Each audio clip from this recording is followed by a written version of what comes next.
My name's Joel Bylos. I'm the Chief Creative Officer at Funcom and the Creative Director on Dune Awakening. I wasn't the one negotiating the IP. You mean negotiating to get the deal or negotiating? Yeah. That was my CEO, but I can tell you the story of how it came to be.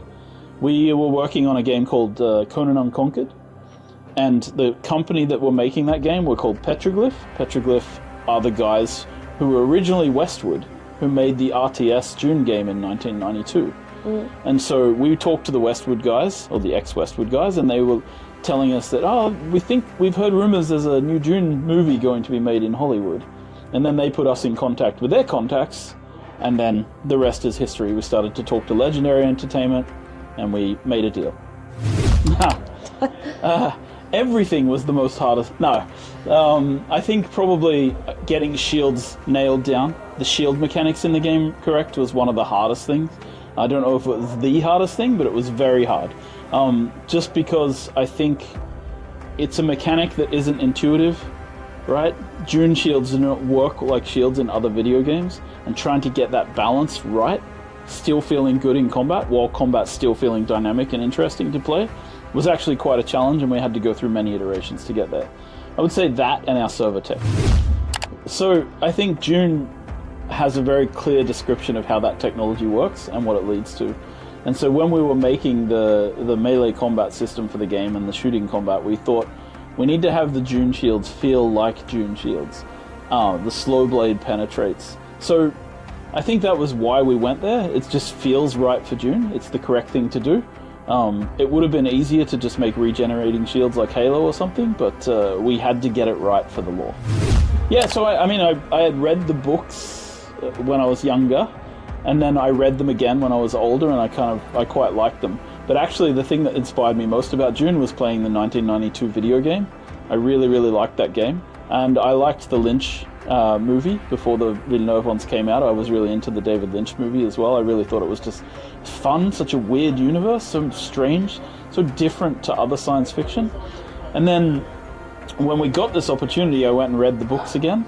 And I realized not only were they interesting, but they're really smart books. There's a lot of really deep thought that Herbert has put into what he was writing. Everything kind of crackles with this energy of like philosophy and ecology, and yeah, so I don't know, I think I became even more of a fan afterwards. Okay. Yeah, so I think probably the biggest hole is that when we launched the game, there's no Fremen for people to interact with. And that was something that was a deliberate choice. That Legendary asked us not to show the Fremen before they showed the Fremen in the second movie. And when we started development on the game, we thought we'd be out before the second movie. So we kind of failed on our deadlines, as happens. And that's video game development, but it also means that there's a bit of a gap with the Fremen in the game. And of course we designed the story to make sure that was clear, so it's not going to hurt the game in a big way. But I think this is a fan favorite that people want to see, so you can expect to see it coming sometime after launch. I think that it depends on the expectations of the audience, and the audience is different.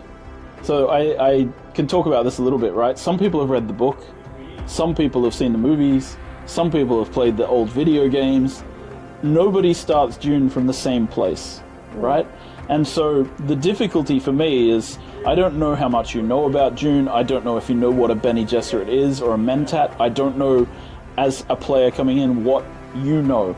So my goal is to kind of have a little bit of everything that you can learn. So if you are a David Lynch movie fan, there's something in there for you to find that is like calling back to your nostalgia. If you played the games in 1992, there's something there for you. If you are starting out with the Villeneuve, a lot of our art is inspired, obviously, and we've been working closely with them, so there's some very obvious stuff. And if you're a lore person, yeah, I got you covered. I love the lore, and I try to infuse everything in the game with that. So it's just a matter of trying to cover these things. And then the actual video game element parts, I think there's been a struggle to try and make the game feel Dune without defaulting to the easy choice, which is to make it feel like another science fiction game.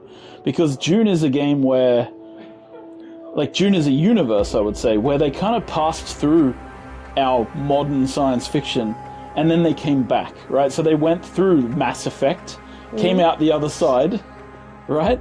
And they've decided that machines and AI and things like that are not as important as human beings and their minds.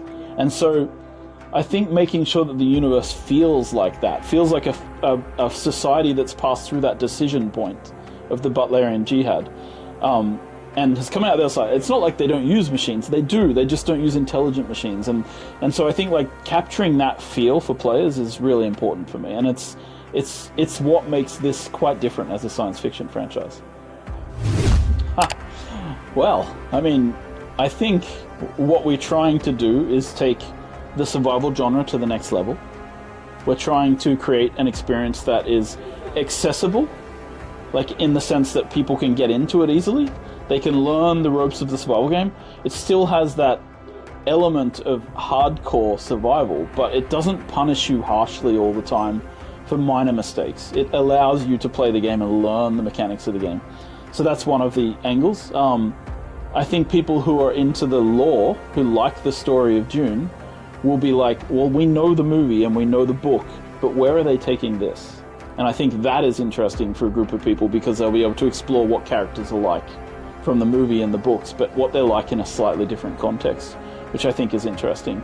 And then I think players, I mean, anybody who enjoys like the hybrid of shooting and melee and using abilities and being able to traverse around on Arrakis and fly around with the suspensor belt, I think all of those fantasies are pretty nailed in the game, and I think people will really have a good time with those.